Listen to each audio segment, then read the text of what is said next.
Hello everyone, welcome back to another episode of the Footy Toes. My name is Junkit and today I'm joined by my co-host Outtro. Yep, hi everyone, I'm Outtro. Yes, so we are at the end of matchday 2 and all 6 groups are starting to take shape. So today we'll be talking about which teams have already qualified for the knockout stages, which teams are still in the mix, and which teams have already bowed out of the tournament. But before we begin this episode properly, I think there's something that we want to tell our audience. Yep, so if you guys tuned into the last episode, I think Junki and I were talking about how each group might turn out, and then we were very excited because we discovered that maybe somehow the group will end up with all teams on 4 points, the Belgium group, and then they might even be knocked out. But then we realized that the tiebreaker isn't actually goal different. So to clarify, the tiebreaker for the Euros group stages are actually based on head-to-head. Yeah, so they don't look at the goal difference first. They look at the head-to-head between two teams. So if two teams finish on the same points, if one team defeated the other team in that fixture, they will be ranked above them even if their goal difference is worse. Yeah, I think, how we found that out was, I think cause after Netherlands beat Austria, right, then we keep seeing on social media like the players and the official page, they keep posting about how they have qualified by topping the group. Then we were just thinking, how are they so sure that they have topped the group even though there's a possibility that other teams could overtake them based on goal difference? Yeah, which is why we felt like something is a bit off. Then we decided to go and check it out, and lo and behold, it turns out that it's based on head to head. Yeah. So sorry for the fake news, guys. Yeah. But at least we found it out and we we clarified some misconceptions. Yep. So actually, with that out of the way, I think for this tournament, right, you can agree that the standard of refereeing seems to be much better than the Premier League, in terms of how you feel that referees are trying to let the game flow more naturally, and there are like fewer stoppages in between. And also in terms of VAR, I think the decisions are made more quickly and more decisively, especially if you compare to Premier League, where you feel like sometimes there are 2 to 3 minutes of waiting time where nobody knows what's going on. So I think that is something to be commended on. But actually, after matchday 2, do you think that we're beginning to see some of the more controversial VAR decisions coming into the Euros? I think I know which decision you are referring to that we were discussing before this. I think when we watched was it Ukraine versus Macedonia match? Yeah. Yeah, then a penalty was given when the free kick hit the arm of the player in the wall. And then penalty was given. Yeah, so I think you also mentioned the commentators in the game, they asked Mark Clattenburg about the decision, right? Yeah. Actually, I felt like we talked about this in the previous episode. Wait, did we? Wait, never mind, you can just say again. Yeah, okay, but yeah, basically you want to recount the story of the Mark Clattenburg. Oh yeah, so I think I was watching the match, then the commentators tried to seek the opinion of Mark Clattenburg. Then what he was saying was that when the referee was going to consult VAR, okay, so basically the referee didn't give the penalty in the first place, even though the incident had happened, and he was actually advised to go and consult the monitors by the virtual assistant referees. So the commentators sought the opinion of Mark Clattenburg, and he opined that the referee would stick to his original decision, which is no penalty. But then in the end, the referee decided to give the penalty, and all the commentators were just like, what? Then I think Mark Clattenburg was also like, what? Because he was so sure that the referee would stick to his original decision. But yeah, turns out he didn't. Yeah. But then, in your opinion, do you think it's a penalty though? Yeah, I think I mentioned this to you before, right? So I think why some people think Mark Clattenburg think it might not be a penalty is because he was blocking his face. So yeah, it's not as if it's an extension out of his body. Yep. But to me I felt it could have been given as penalty because it wasn't a face on the ball hit him as he blocked his face. It was a side on action. So like in that sense, like I think his arm sort of was an extension. Yeah. Like if he didn't block, I don't think the ball would have hit his face also. Yeah. But really? I think it's like I don't know, man. I felt like just too like detailed, but I can see why I was given also lah. Yeah. That's what I feel. Yeah. So I think in the end, Ruslan Malinovsky missed the penalty anyway. And I think that miss kept North Macedonia in the match, but they didn't manage to capitalize, so in the end they still lost the game. But I think another controversial call was the foul that was given against Dejan Lovren. I'm not sure if you were watching the match. No, this was Croatia against Czech Republic, is it? Yeah, correct. Yeah, so what happened was, I can't remember if it was a free kick or a corner, but basically the ball was crossed in. Then Patrick Schick and Dejan Lovren jumped for the ball. And Dejan Lovren's elbow contacted Patrick Schick's face. So Patrick Schick's, his nose actually started bleeding and everything. Then he was like just lying on the ground. But then the referee didn't blow for a foul in the first place. So play continued. But then because Patrick Schick was lying on the floor, so they had to stop play, and like the medics came on. Yeah, cause his nose was like both of his, like blood was flowing out from both of his nostrils. So yeah. Then after that, the VAR also stepped in, cause they were looking at the challenge, and then they were trying to determine if it was a penalty or not. And again, they told the referee to consult the screens. And once again, the referee overturned his original decision and he gave the penalty. So then, when you watch it, do you think it was penalty? Actually, I didn't feel like it was a clear-cut penalty because okay, again, I might be biased because I'm a more defensive player, like I'm a defender by nature. But I felt like the elbow was high because of the jumping action. Like when you jump, naturally your elbows will come up. Like you cannot jump with your hands by your side. And I think that was what Lovren was trying to tell the referee also, because I think when I was watching the match, I could see him mouth to the referee like, what am I supposed to do? Then I sort of felt for Lovren at that time and he didn't even look at Patrick Schick once throughout the entire encounter, so he definitely couldn't have done it on purpose, which is why I think that it was a very harsh decision. And actually I feel that a large contributing factor to the penalty was because Patrick Schick's nose was bleeding. So like the play was stopped Like yeah. It wasn't. And also it just made everything look worse cause it just looked like a serious foul and everything. Then it's like it reminds me of that time Heung-min Son accidentally broke Andrew Gomez the leg. That actually wasn't his fault. But then in the end he was given a red card because so I think this is like another example of an incident where the consequence sort of affects the decision of the referee. So I guess I mean I think it's interesting that like it's starting to have a few like contentious VAR decisions in this tournament. Actually like I want to like bring up something also, because I was watching the Spain versus Poland highlights, right?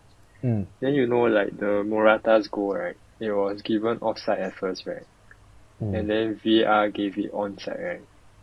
I felt like I didn't watch. But I felt like if it was in the Premier League, right? Like it was very close, but I felt like if it was in the Premier League, right, it would have been offside. But somehow like in Euros, like the margin isn't so strict. Like you feel like the advantage is given to the attackers. Correct. I think like most of the offside and onside calls are quite fast and straightforward in the Euros. Feels like there's not so much indecisiveness in this tournament. Then I think both of the incidents we brought up are both with regards to penalties. So maybe there's the more grey area, I guess. But it's good that all these offside calls are not so controversial. But like speaking of penalties, right? I think we were also discussing about how like people seem to be missing penalties in this tournament. But I felt like ever since you said that, everyone have been putting away their penalties. Oh yeah, that's true. Yeah. Like, Maybe it's actually, like I regressing think back to the mean. yeah, true. Maybe there was a too small sample size. Yeah. Like we were talking about how I think like Gareth Bale's cut his penalty, right? Then in the same match, I think Alioski also. Wait, was it the same match? No, that was a different match. Alioski also missed his penalty. Yeah, but he scored in the end. And I think just now the penalty you're talking about also by the Ukrainian player, he also missed. Yeah. So yeah, that's quite strange. Don't know what's going on with the penalties, but yeah, I think people seem to be converting recently after match day 2, so that's good. Yeah. So I think since there's only one last match remaining for the group stages, right? I think maybe it's a good time to also look at the permutations in each group and see like, which teams have already qualified and which teams still stand a chance of qualifying. So maybe you can start with Group A. Looking at the table right now, right, we have Italy on top with 6 points, maximum 6 points, and they have yet to concede a single goal. And in second place, we have Wales on 4 points. And in third, we have Switzerland with 1 point and Turkey on 0 points. And I think, first of all, neither of us were expecting this performance from Wales. Yeah, I mean, to just recap quickly our predictions, I think you're going for Italy, Switzerland, Turkey, Wales, I think. Or Switzerland and Turkey flip or something like that. Yeah, I think both of us thought Wales would be rock bottom. Yeah. Which is clearly not going to happen now. Yes, yeah. But I think it's interesting, like how we seem to have underestimated Wales, but I think they have many quality players and experience also. Yeah. Like, I think this brings back to like the fun fact that you pointed out before like we even started recording this podcast. Like you're saying like you went back to look at Euro 2016. Then like 3 of the semi-finalists are in Group F, and then you ask me to guess who's the last semi-finalist. And then I was like, I don't know, man. Then I guess some random country. They told me Wales. Then I was like, what the heck? No freaking way. Yes, yeah. I think like once again, like everybody underestimate them. But I think Wales will be confirmed a place in the top 2 if they have at least a draw. Yeah, cause they are already like 3 points ahead of third place. And Italy will top the group if they manage to avoid defeat. So they can just draw against Wales. But wait, actually quick question, right? Like let's say if Wales lose, right? So they have 4 points. And then Switzerland win, they have 4 points also. Then like by the tiebreaker we discussed earlier, right? Their head to head is a draw. So like how will it be differentiated? Is it the overall goal difference? Yeah, I think the next criteria after head to head will be goal difference. So look at the goal difference now. Wales has a superior goal difference. Unless actually doesn't look too bad for Wales.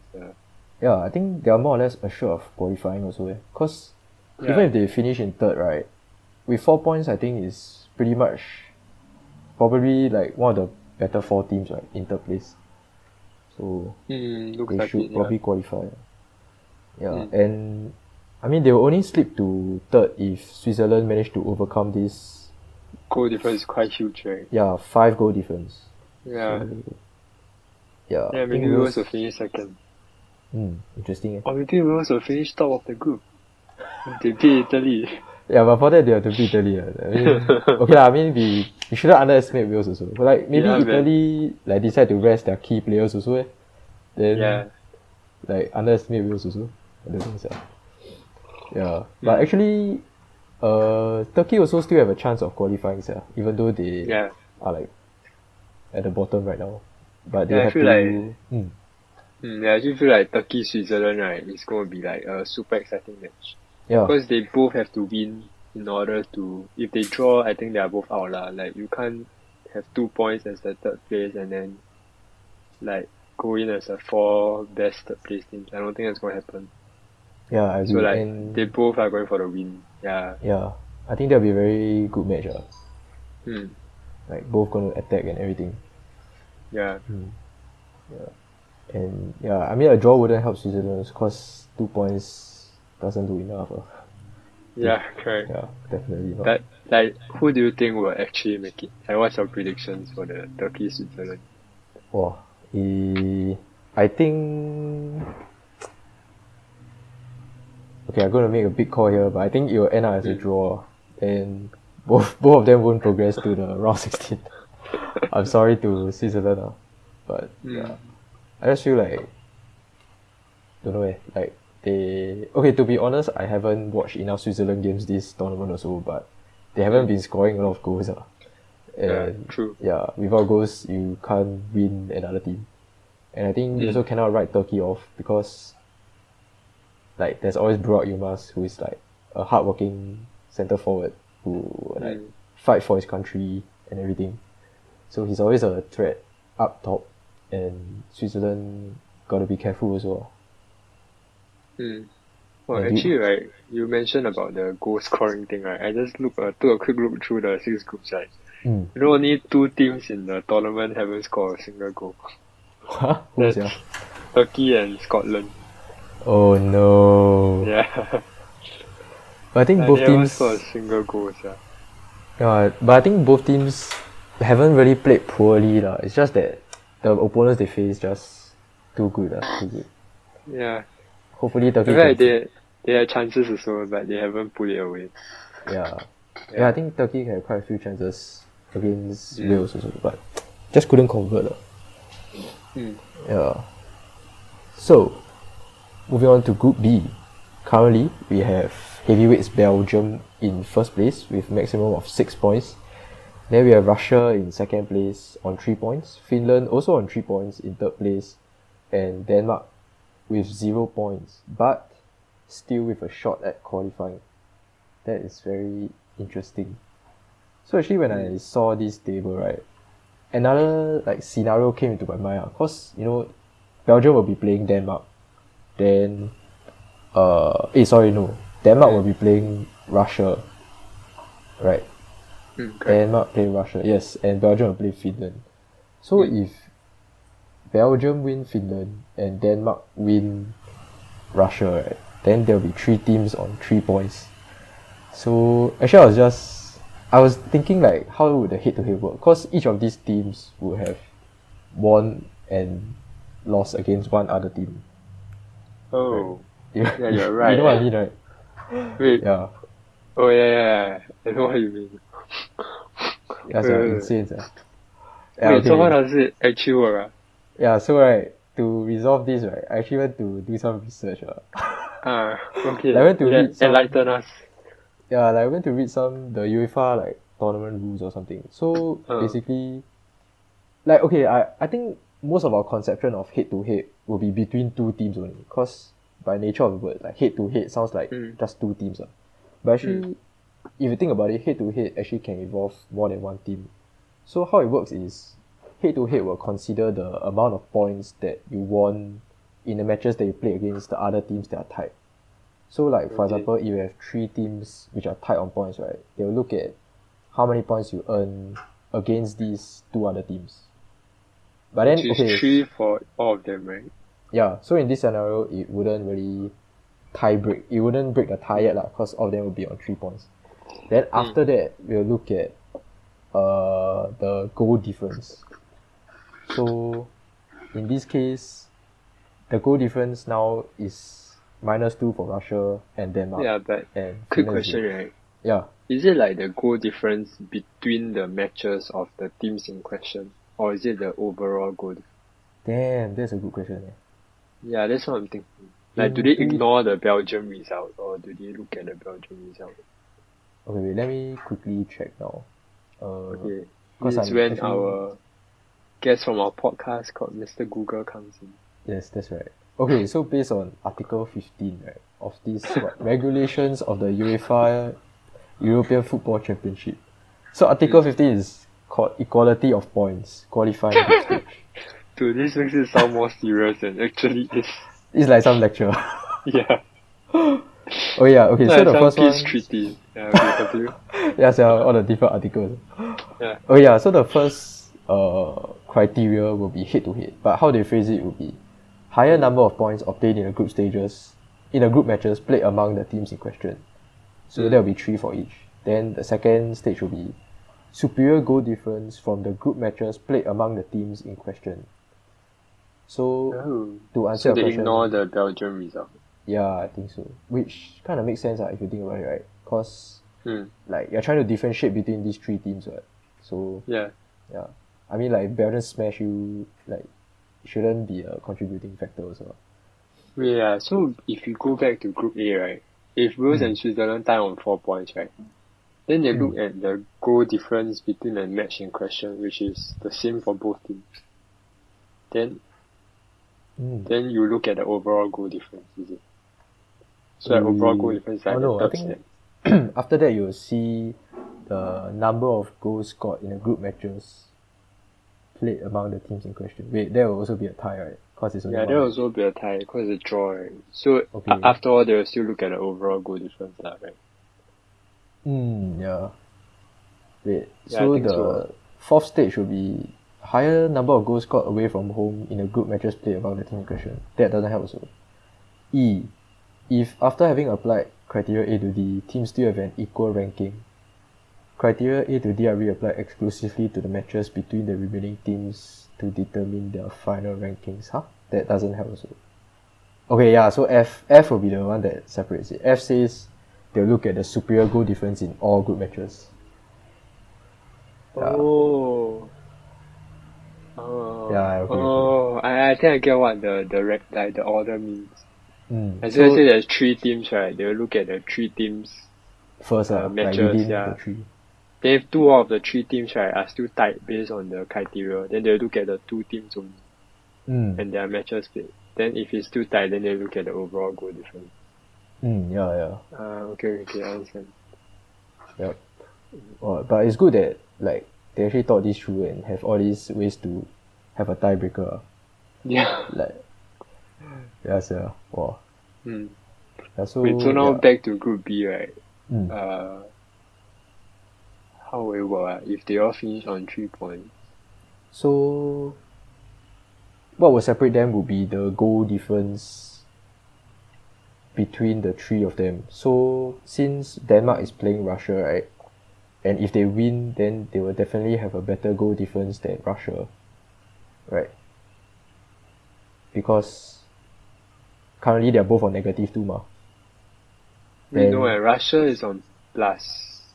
Oh wait, 1. look at within them or. Yeah, so Russia is on +1, Denmark is on -1, and Finland is on 0. Right, yeah. Okay. Correct. So Denmark has to beat Russia by more than 1 goal, right? In order to have a better goal difference than Russia. Actually, 1 goal can. 1 goal then actually they'll no, be same, cannot. Yeah, they'll be same. Yeah, sia. Wow, this is complex. Wait, but 1 goal is enough cause their goal difference will be the same. But then so they will be the same for everything. But then later when it comes to between the 2 of them, then they'll be ahead of Russia based on the head-to-head between the 2 of them only. Right? Wait, I don't think head-to-head comes in again, cause we already take into consideration head-to-head when we look at how all 3 teams have 3 points each, right? But remember they said you apply A to D again, but for the 2 teams in question only. Oh yes, yeah. You're right. So then, right, so actually 1-0 should be enough for. Right, cause then they'll have a better head-to-head than Russia lah. I think so. Wow, there's a lot of permutations. Wait, this is too confusing. Okay, so if they win 1-0, they will be above Russia, but they can't be differentiated. Okay, wait, so how do we differentiate from Finland then? They'll have the same goal difference. Oh, wait. Because Finland beat Denmark. So Finland will be ahead of Denmark, right? I think so. So Finland will be second and Denmark will be third lah. If I get this correct. Wait, but then why would Russia be bottom again?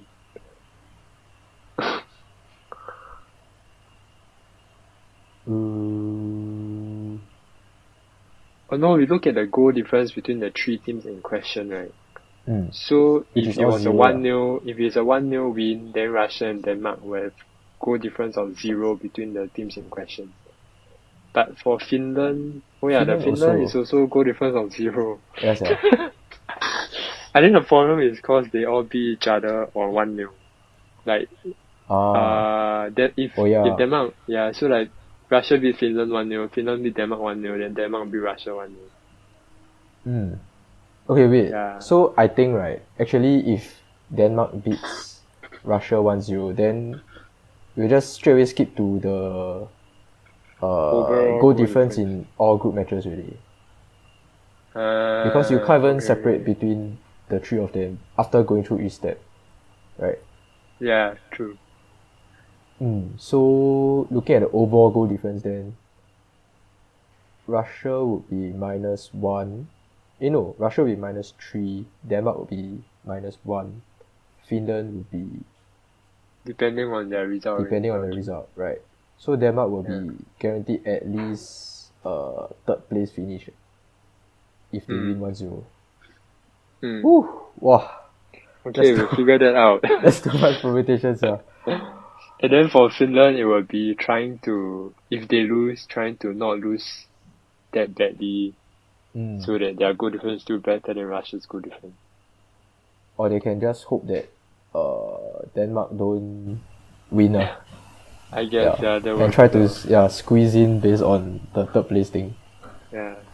But then also we have like all these third place teams who finish on 3 points, is likely that they will have to look at their goal difference, right, to determine who's the best for.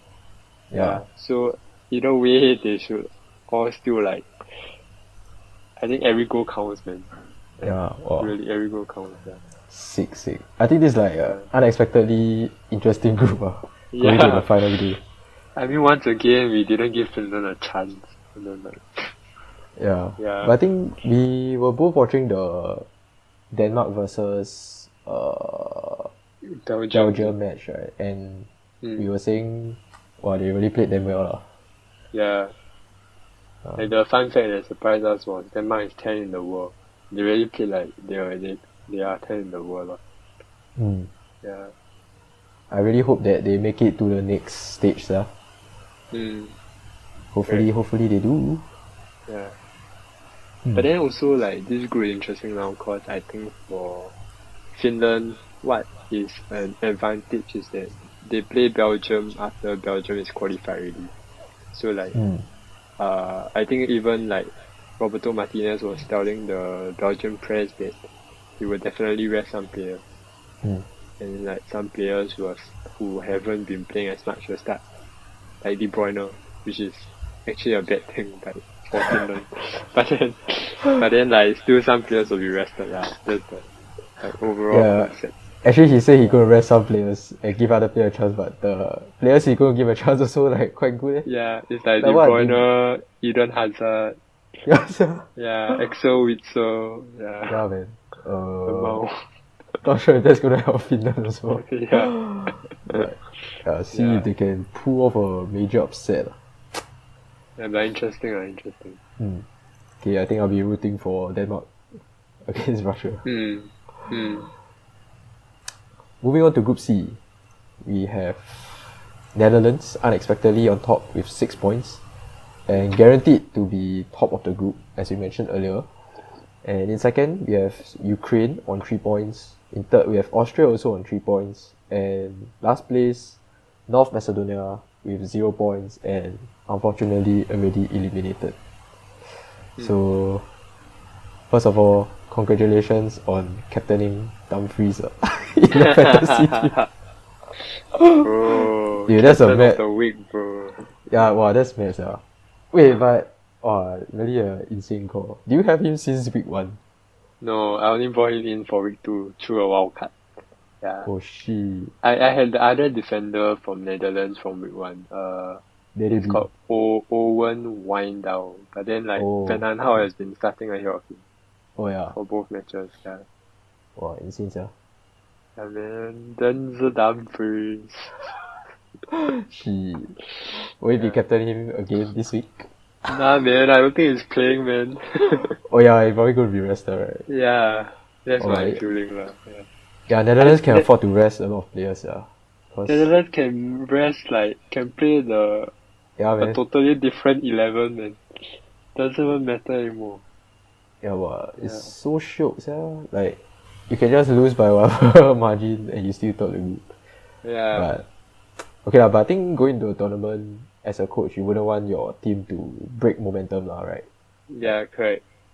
Yeah, I think most probably Ronald Koeman probably will go for a win again. Just that maybe with a different set of players. I don't know. Yeah. Oh yeah, and the Depay also like confirmed his move to Barcelona. Oh yeah, I just saw today. Yes, yeah. Actually, why Liverpool never sign him? He seems like a no, you know what budget they were option. saying, like, that time when Rodgers was still managing Liverpool, right, there was one summer where Liverpool was like damn close to signing Depay already. And in the end, Depay went to Man U and then we signed Firmino. Which I think is actually quite good, looking back. Blessing in disguise? Yeah, I honestly don't know like how good Depay will do in the Premier League. Like, I didn't do that well in Man U. So, I don't know, man. Actually, if I'm not wrong, when he was at Man U, he was under like David Moyes or Van Gaal leh. So maybe that played a part also lah. Like too defensive, is it? Yeah, maybe. And actually, not so sure about Van Gaal lah, cause they both Dutch, then they should have some telepathy. I don't know. But yeah, okay lah. Maybe another factor is he's not that young already. Maybe. Yeah. But then again, it's a free transfer. How old is he? 30? I think around there, but let me do a quick check now. I'll guess 29, 30. Oh, wait, what? He's 27, bro. Oh! Okay. Jokes on us, man. Okay, wait, this seems like a wasted transfer, leh? I don't know. Wow, 27, that's a good transfer for Barcelona though, if they can use him well. Yeah.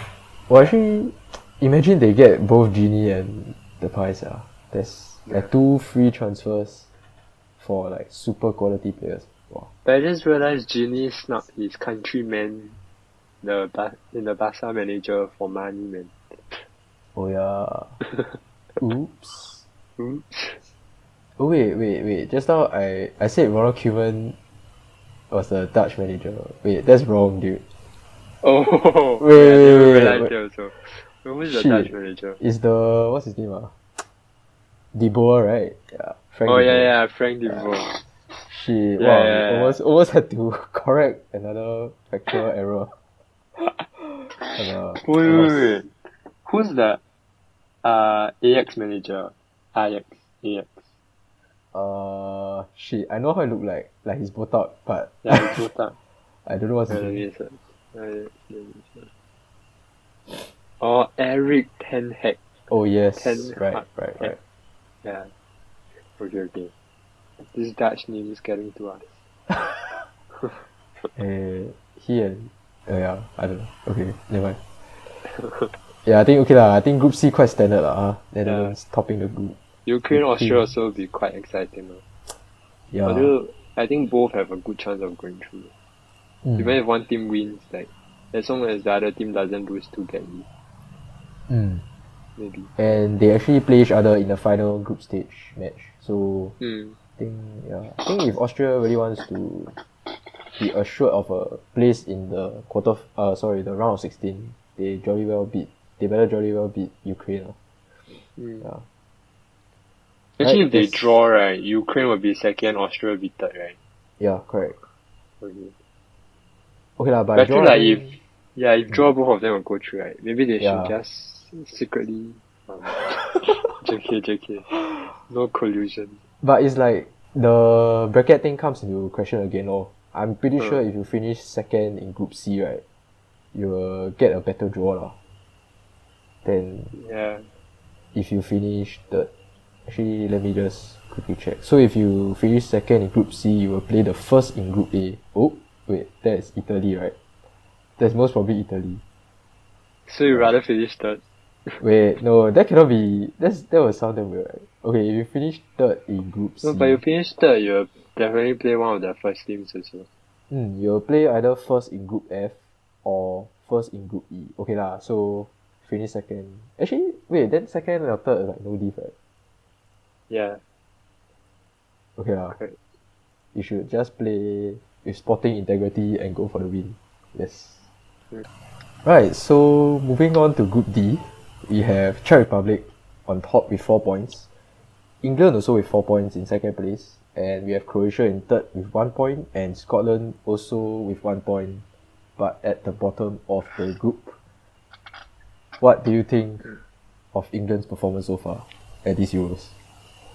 Okay, so right, honestly, I think like as England fans, like it's quite disappointing lah. Like I don't think they've been playing at their best, and then like it's all very like negative. I feel like they haven't made full use of all the attacking talent they have.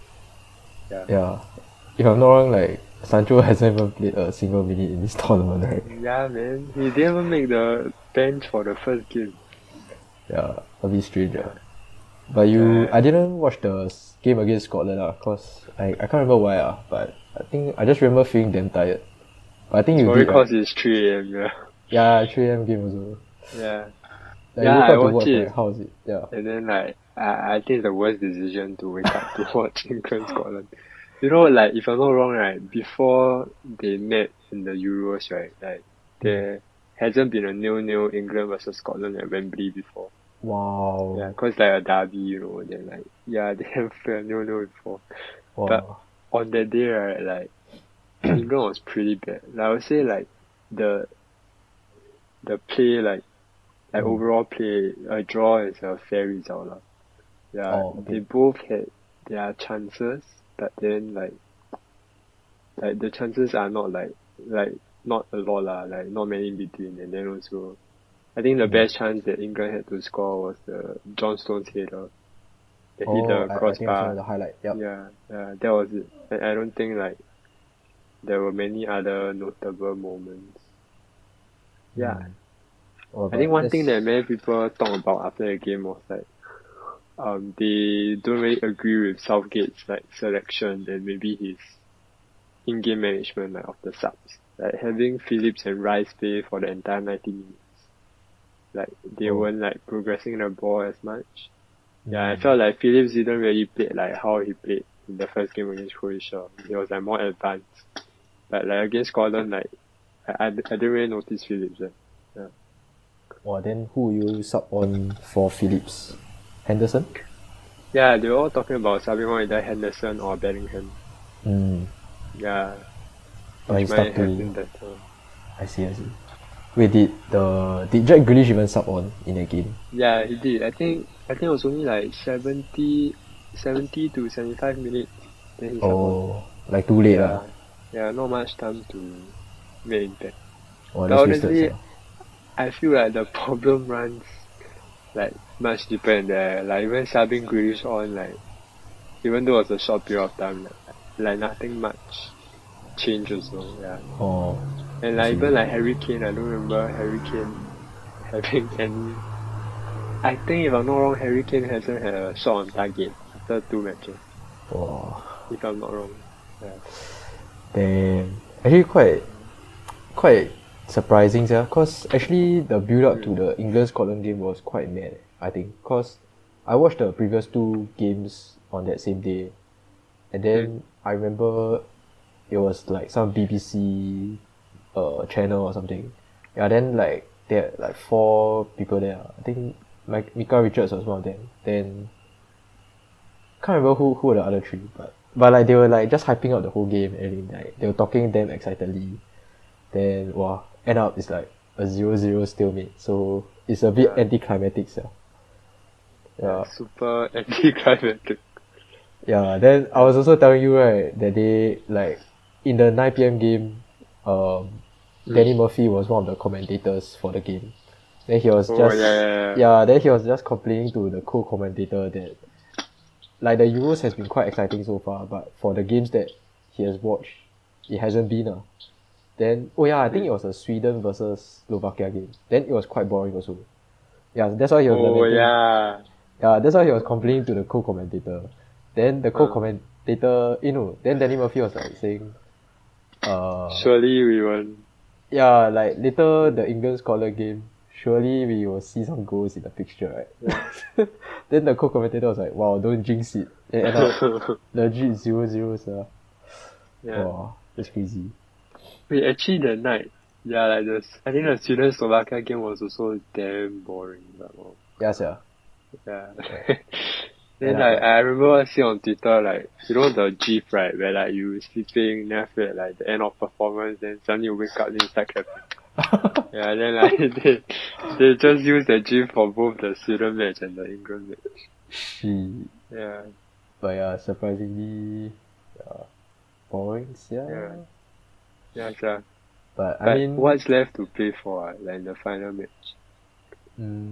Actually, I think the group is still pretty open because like both Croatia and Scotland, even though they are on 1 point, they still have a chance of qualifying, and they actually play each other in the final game. So I think only a win will do for either of these teams. 2 points will definitely not be enough to be same one of the Turkey Switzerland scenario . Yeah, quite similar actually. So I think that will be a very exciting game also, Croatia versus Scotland, because both will be needing a win. And as for the other game, Czech Republic versus England, I mean both teams more or less assured of qualification, I would say, because both have 4 points. I mean even if they lose, I doubt Croatia or Scotland will overtake them. Like I don't want to go into all the head-to-head shit again. Yeah, it's too complicated, man. But okay, I think 4 points is quite safe. I think you'll agree with me. Yeah. Okay. But could we be seeing a Gareth Southgate masterclass? Finish second to avoid facing Group F winners. There's some big brain energy, bro. No, not Group F winners. Group F second place, right? Yeah, Group F second place. Yeah. Shit, so yeah, they finish second is much better. They finish second from somewhere else.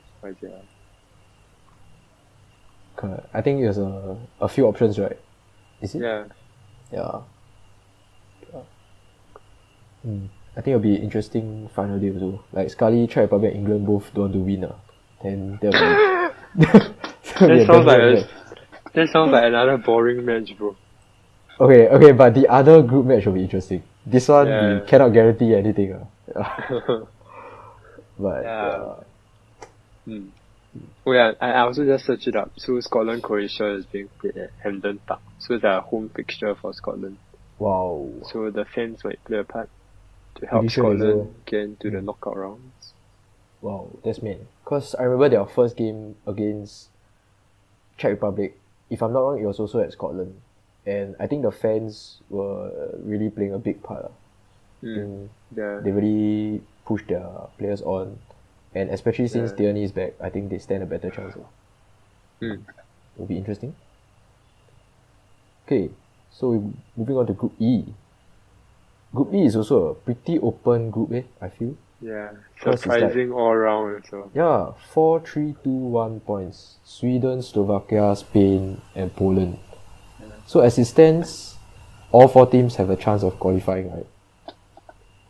Yeah, I think so. Actually, who's playing who? Spain is playing Slovakia and Sweden is playing Poland, right? Correct. Okay. And yeah, I mean, Sweden looks pretty safe on 4 points. But Poland will definitely need a win in order to qualify, because currently they only have 1 point. So yeah, they will be hoping, I think at best probably finishing third. Then Slovakia if Poland wins, right, they probably can finish second. Oh right, because they will overtake Sweden, right? Yeah, they overtake Sweden. Interesting. Yeah, but I think no matter what, Poland just needs a win. A draw won't be enough also. Correct. Yeah. Then surprisingly, Spain still in danger of missing out. Wow, drawing their first 2 matches. Wow, crazy, sir. And even though like on paper before the tournament we say that Slovakia probably the easiest game out of the three, right? Yeah, But actually it's probably gonna be a tricky game also. yeah. And actually now there's like high stakes in this match. Yeah. Spain will definitely need to win, or they'll be going for the win at least. Hmm. And actually, Spain as of now they have the highest possession rate of all the teams in the tournament so far, and yet serious. they haven't won a single game. So that's pretty weird. Maybe it's a lack of clinical finishing. I don't know. Yeah, I feel like they haven't put their chances away. I didn't watch the penalty miss also. But like Moreno had the chance to help Spain win 2-1. Oh yeah, I happened to see he hit the post, then the rebound fell to Morata, and he missed the open goal. Bro, dude, I was damn tilted like cause my final captain was Morata. Oh yeah, I saw. Yeah, okay, at least he scored lah. Like before that. I mean, VAR gave him that goal, and then he can messed up tap in. Yeah. Okay, like, it wasn't really like a tap in but it's like the ball, you know, rebound against the post, then it'll come at you very fast, right? Then it's very hard to sort of control. Then he just like shoot wide of the post, then shit. Yeah, but quite sad for Moreno cause he was the one who won the penalty in the first place. Yeah, then yeah. Well, dude, another penalty missed. Yeah, I just realized when we said everyone put away their penalties. That's Wow, but pretty okay. bad. Yeah, Group E quite open group. And moving into our final group, the group of death, truly living up to its name. Wow, insane. So as it stands, we have France on top with 4 points, Germany in second with 3 points, Portugal also with 3 points in third, and Hungary with 1 point, but still hanging on to hopes of qualifying for the round of 16. I think it's only so open because of the latest result, the Hungary draw against France. Did you watch the match? No, I didn't. I only watched the I also never highlights. watched. Yeah. But yeah, I think France definitely was supposed to win, like based on the number of chances that night also. But then Hungary took their chances well lah. Like that, I think that was like their only real chance in the first half. Wow. And then they put it away. I keep seeing people flame Benzema or something. Did he miss a lot of chances or what? Oh yeah, they France did miss quite a few chances. Shit. Maybe Giroud would have like finished everything. Yeah. But I mean the other result also really opened up the group, right? Germany 4, Portugal 2. Wow. I think some people are expecting like both France and Portugal to like run away with the group. It came like 6-6, 0-0. Then Germany versus Hungary on the final day. But then now it's like all even then. Yeah. France might even have a chance to send Portugal home early. Damn. Because if they win by a few goals, then Portugal is like might not even finish in the 4, like the best 4 third place teams. Yeah, 3 points is quite dangerous, I think. Yeah. Right. Wow. But I think Germany should beat Hungary, I'll say. So, wow. This group really I cannot predict, Yeah. But do you think like the 3 heavyweights will go through though? I think if France win, Portugal might not go through. Oh my god, that's insane. Yeah, I can imagine the headline, but then like, I think it's a tight match though. There's always been a tight match between France and Portugal. So yeah. I think for me I also don't know what to say, like it's too close to call. But I can't imagine Portugal going out at this stage of the tournament. Wow, it's very shocking, Yeah. I feel like Ronaldo is always a player who turns up when it's most needed. So I probably see all 3 of them going through one way or another. Maybe France and Portugal draw Yeah, correct. Then Portugal 4 points maybe is enough. Don't know when. Yeah. But who knows? Maybe Hungary win Germany. Then Germany go home, sia. Shit. Wait, actually, if Hungary win Germany, oh yeah. Yeah. Unless France beat Portugal also. But they also might not. If Hungary beat Germany, they also might not finish in the best third place team. You mean Germany? Yeah, Germany. Yeah, true. Wow, insane. Actually, yeah. I mean, like what I said earlier, the group of death really living up to his names. Too exciting. And kudos to Hungary. Germany's formation really it's quite interesting. Like the role that like is that how pronounce his name, like Gosen. Oh yeah, Gosens. Yeah. The role that he plays, like cause they play with the two wing backs and he play very wide, right? He always has like a lot of space, And like even teams like France and Portugal, they don't know how to deal with him. Yeah, and I think Kimmich is also like playing damn well for Germany. Cause I believe for his club he plays more like a DM role, but then for Germany, for the first two matches he's been playing like a right wing back role, which, if I'm not mistaken, is his original position when he first started his career. So yeah, he's really excelling at that role. And yeah, like Germany seems to have found their scoring boots without Werner. So yeah, good for them. I mean, two of the goals are own goals, so. But yeah. But okay I think Kai Havertz was there, even if it wasn't own goal, right? He would have been there to finish it. So yeah. Okay. So that's the final group that we have. Maybe we should wrap this up soon with our usual quickfire segment. Yeah, sure, man. Okay, so the first question I have is, in Group D, right, which nation do you think will be eliminated? From Group D, Yeah, Group D. There's the England group, right? Yeah. So Czech Republic plays England and Croatia plays Scotland. I think, right, like on paper, the final game, Croatia should be beating Scotland based on like the quality of players they have. But then like just because it's like Scotland's first like major tournament appearance in a while, and then they're playing at home for the last match, right? I can see them getting a draw from that game. You know, just making a goal and then like defending the whole game. Yeah, but then a draw isn't enough also. So I think both Croatia and Scotland will be heading home. Wow, that's a sick call, man. Yeah. Actually, yeah, I think you might be right, because I think the home advantage will definitely play a part, And Scotland's a passionate nation also. Wow. Yeah. But it really depends on which Scotland turns up also lah. I can still see Croatia winning. But yeah, they might be the group without any third place teams going through.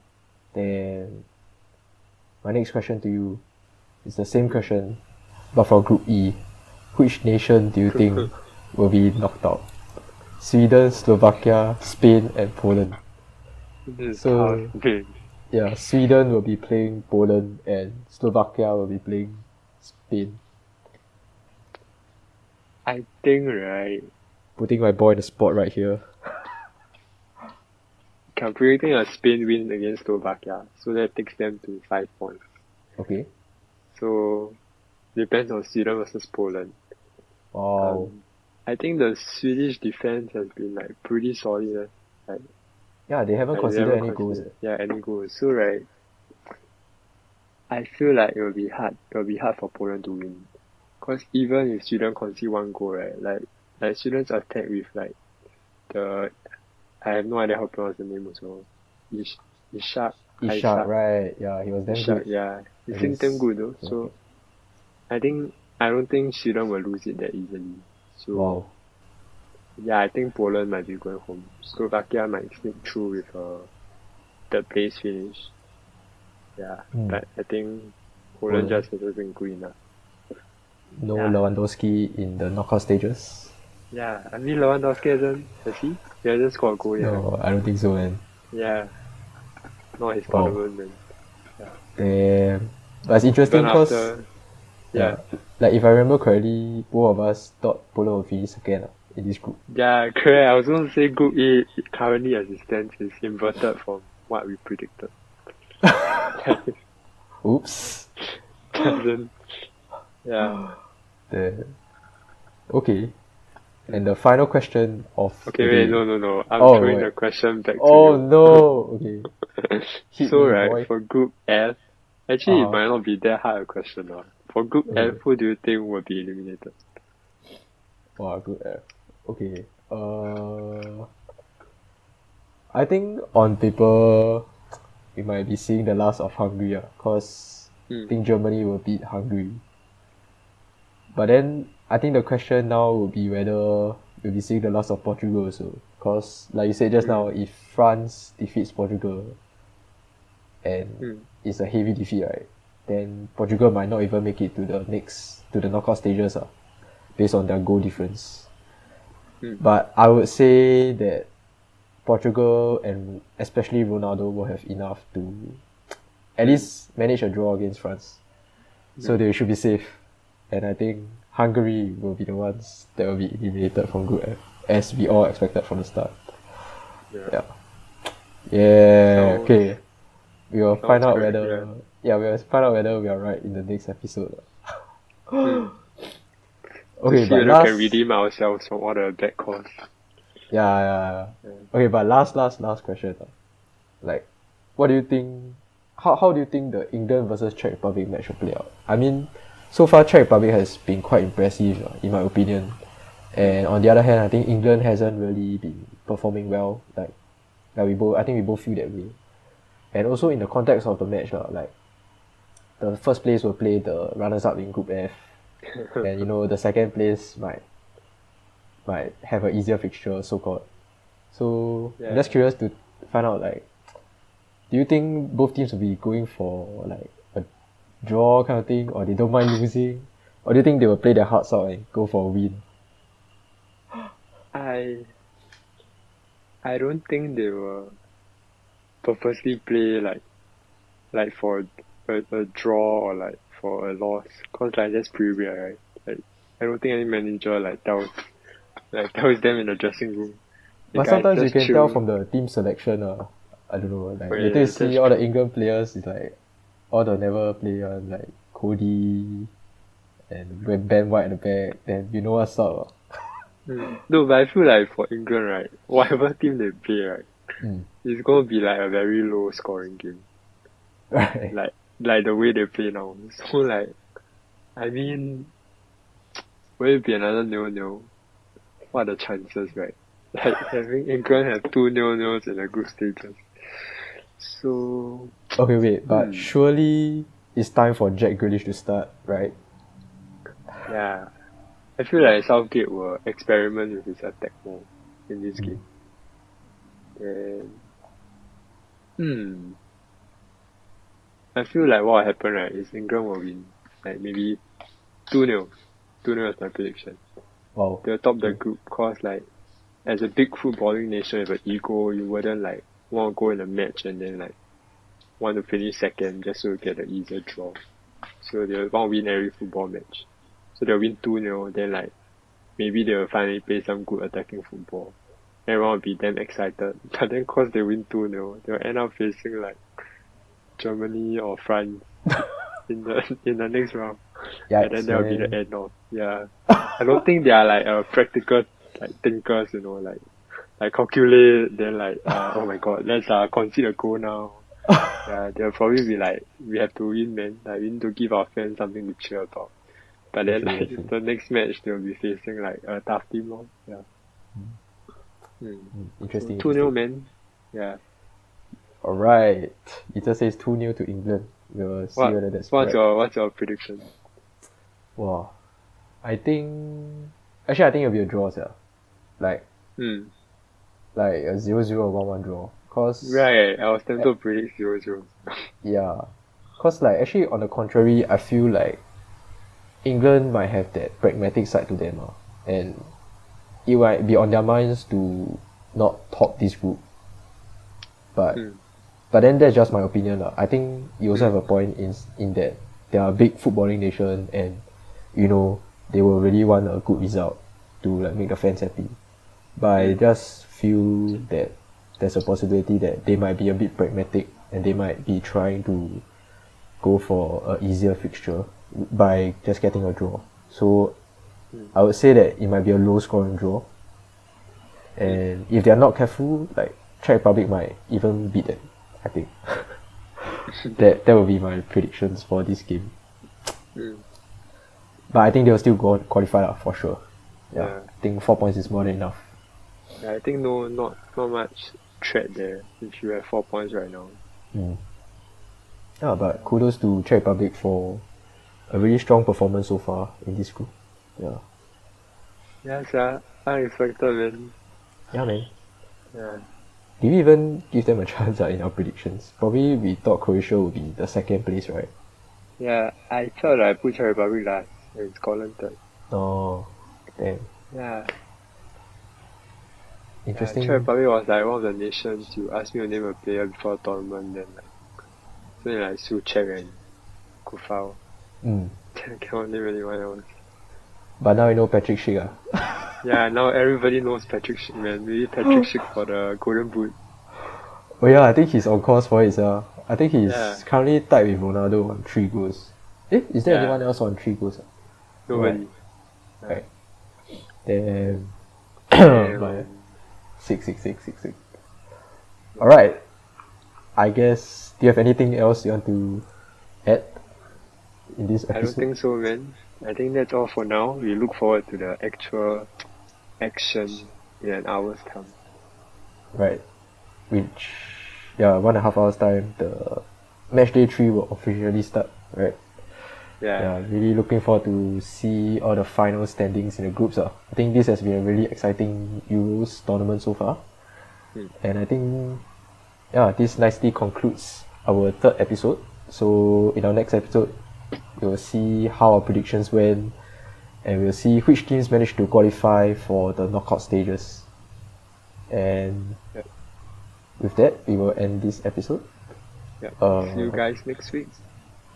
Yep. See you. Beep.